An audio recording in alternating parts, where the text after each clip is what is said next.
twin flames who never signed up for any of this. Imagine this. You went on a few dates with someone. It didn't work out. You politely said you weren't interested and moved on with your life.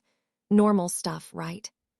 But then that person joins twin flame universe, and suddenly they're convinced that you're their destiny. They start showing up places. They send hundreds of messages.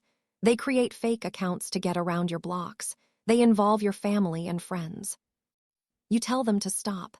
You make it clear you're not interested. You might even get a restraining order.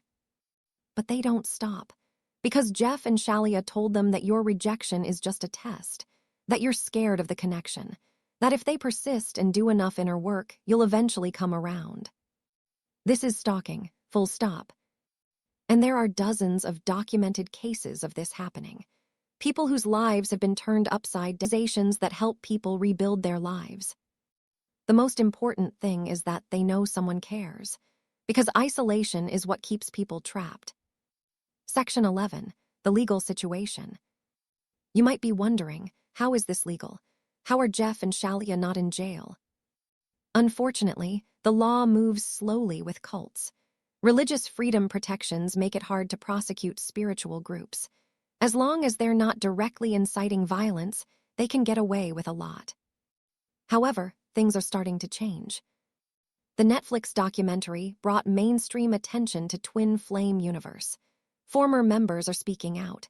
Legal experts are looking into fraud charges. There have been lawsuits. Some former members are pursuing legal action for the money they spent under false pretenses. Others are exploring emotional distress claims. The stalking cases are particularly interesting from a legal standpoint. In some jurisdictions, the stalking victims have successfully gotten restraining orders. A few have pressed charges. But here's the problem. Jeff and Shalia are clever. They don't directly tell people to stalk. They just create a belief system that inevitably leads to stalking behavior. That's harder to prosecute. They also operate largely online, which creates jurisdictional issues. Members are spread across multiple countries. Where do you even file charges?